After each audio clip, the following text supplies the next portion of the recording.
ডাকসু থেকে জাকসু, রাকসু থেকে জোকসু। বিশ্ববিদ্যালয়ের কেন্দ্রীয় ছাত্র সংসদ মানেই ছাত্র শিবিরের ভূমিধস বিজয়। দু একটা পদ ব্যতীত ছাত্রদল কোথাও ন্যূনতম লড়াইটাও করতে পারেনি শিবিরের সাথে।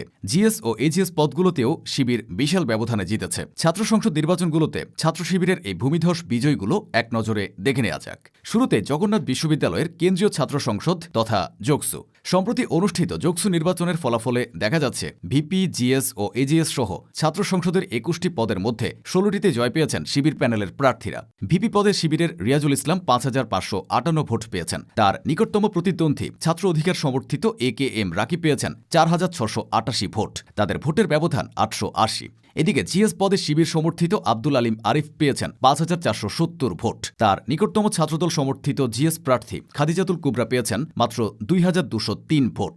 অন্যদিকে এজিএস পদে শিবির সমর্থিত মাসুদ রানা পেয়েছেন ৫,০০২ ভোট। তার নিকটতম ছাত্রদল সমর্থিত ঐক্যবদ্ধ এজিএস প্রার্থী বিএম আতিকুল তানজিল পেয়েছেন ৩,৮৬৮ ভোট।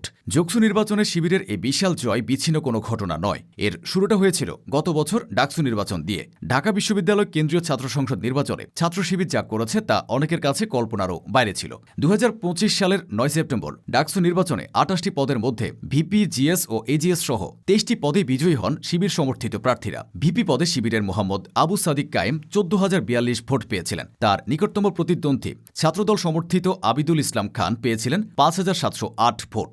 জিএস পদে শিবিরের প্রার্থী এস এম ফরহাদ ১০,৭৯৪ ভোট পেয়ে বিজয়ী হন। তার প্রতিদ্বন্দ্বী ছাত্রদলের তানভীর বাড়ি হামিম পেয়েছিলেন ৫,২৮৩ ভোট।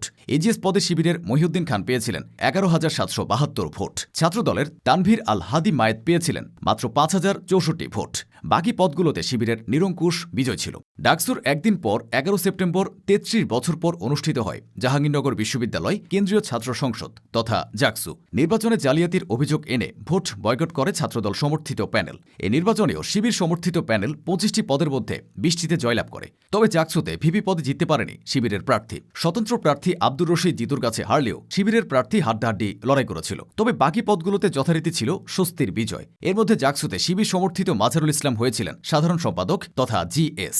এদিকে ৩.৫ দশক পর অনুষ্ঠিত রাজশাহী বিশ্ববিদ্যালয় কেন্দ্রীয় ছাত্র সংসদ তথা রাকসু নির্বাচনেও বড় সাফল্য পায় ছাত্র শিবির। বিশ্ববিদ্যালয় প্রতিষ্ঠার ৭২ বছরে অনুষ্ঠিত ১৭তম রাকসু নির্বাচনে ২৩টি পদের মধ্যে ২০টিতেই জয় পায় শিবির সমর্থিত প্যানেল। ছাত্র শিবির সমর্থিত প্যানেলের ভিপি প্রার্থী মুস্তাকুর রহমান জাহিদ ১২,৬৮৭ ভোট পেয়ে বিজয়ী হন। তার প্রতিদ্বন্দ্বী ছাত্রদলের প্রার্থী পেয়েছিলেন মাত্র ৩,৩৯৭ ভোট। এদিকে রাকসুর জিএস তথা সাধারণ সম্পাদক পদে সালাউদ্দিন আম্মার বড় ব্যবধানে নির্বাচিত হয়েছিলেন। তিনি পেয়েছিলেন ১১,৫৩৭টি ভোট। রাকসুতে বিজয়ী হওয়ার পর সালাউদ্দিন আম্মার জাতীয় পর্যায়ে নানা কারণে আলোচিত সমালোচিত হয়েছেন।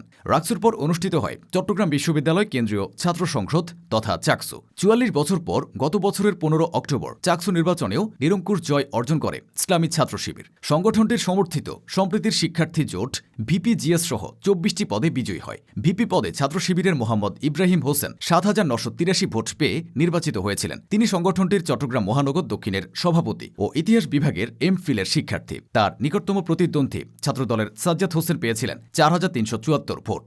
এভাবে দেশের নামকরা সব বিশ্ববিদ্যালয়ের কেন্দ্রীয় ছাত্র সংসদ নির্বাচনে দাপট দেখিয়ে যাচ্ছে ছাত্র শিবির।